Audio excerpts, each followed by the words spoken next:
నమస్తే అండి. Welcome to Triveni's kitchen. ఈరోజు నేను ఒక కొత్త రెసిపీతో వచ్చాను. అదేంటంటే తీయగా, పుల్ల పుల్లగా వింటుంటేనే నోరూరిపోతుంది. ఈరోజు రెసిపీ వచ్చేసి మామిడికాయతో జామ్ ఎలా తయారు చేయాలో నేను ఈ వీడియోలో చూపిస్తున్నాను. ముందుగా మామిడికాయలు నేను 3 తీసుకున్నానండి. వీటిని ఇలా తురిమి పక్కన పెట్టుకోవాలి. ఇప్పుడు స్టవ్ పైన ఒక కడాయి పెట్టుకోవాలి. కడాయి పెట్టుకున్నాక మామిడి తురుమును ఇందులో వేసుకోవాలి. ఈ మ్యాంగో జామ్‌ను మీరు తయారు చేసుకున్నట్లయితే ఒక సంవత్సరం వరకు కూడా పెట్టుకోవచ్చండి. ఈ మామిడికాయ జామ్‌ను మనం ఈ సీజన్‌లోనే తయారు చేసి పెట్టుకోవాలి.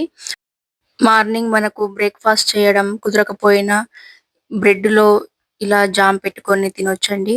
అలాగే చపాతీలో కూడా ఈ జామ్ తినొచ్చు. చాలా టేస్టీగా ఉంటుంది. ఇప్పుడు ఈ తురుముని గరిటెతో ఇలా అడుగంటకుండా బాగా కలుపుకోవాలండి. నాన్ స్టిక్ ప్యాన్‌లో అయితే అడుగంటదు. అదే ఐరన్ ప్యాన్‌లో చేయాలంటే ముందుగా మీరు ఒక 2 టేబుల్ స్పూన్‌ల నెయ్యిని వేసి ఇలా వేసి కలుపుకోండి. అడుగంటకుండా ఉంటుందండి.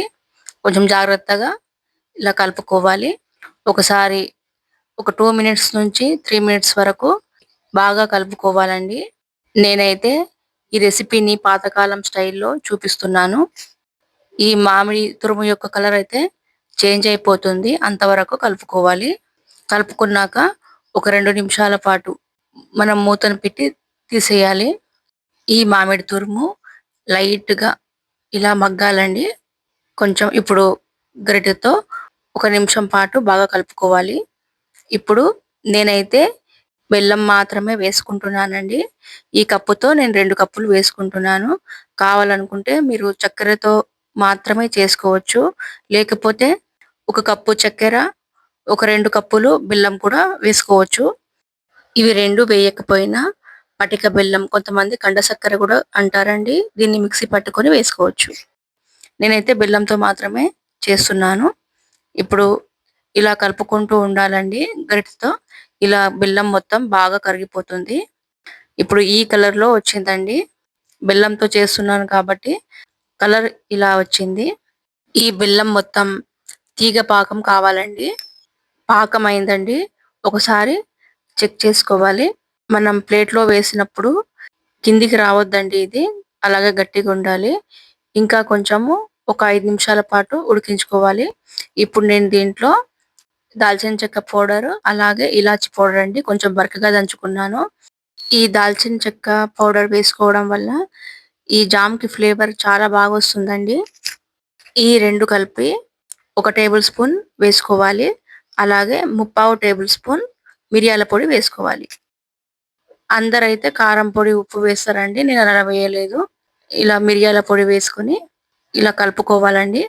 ఇప్పుడు ప్యాన్‌కి ఇది విడిపోతుందండి. ఇప్పుడు చివరగా ఒక 2 టేబుల్ స్పూన్ల నెయ్యిని కూడా దీంట్లో యాడ్ చేసుకోవాలి. నెయ్యి యాడ్ చేస్తే ప్యాన్‌కి మొత్తం విడిపోతుందండి ఈ జాము. ఇలా వేరవుతుంది. ఈ మ్యాంగో జామ్ మన పాతకాలం నాటి ట్రెడిషనల్ రెసిపీ అండి ఇది. ఇప్పుడు దగ్గర పడిందండి. ఒక 2 నిమిషాల పాటు గరిటెతో బాగా కలుపుకొని మరో 2 నిమిషాల పాటు మూతను పెట్టుకొని తీయాలండి.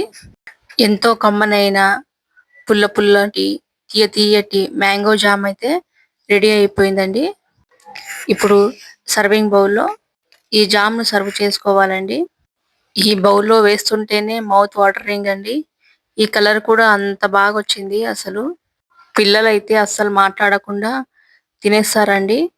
దీని టేస్ట్ అంత బాగుంది మరి. మనకు నోటికి ఏది తిన్నా బాగనిపోయినప్పుడు ఒక స్పూన్ తీసుకొని తింటే ఆ రుచే వేరబ్బా! మ్యాంగో జామ్‌ని మ్యాంగో మురబ్బా కూడా అంటారు. అలాగే జామ్ కూడా అంటారండి. తప్పకుండా ఒకసారి మీరు ట్రై చేసి ఎలా వచ్చిందో కామెంట్ సెక్షన్‌లో కామెంట్ పెట్టండి.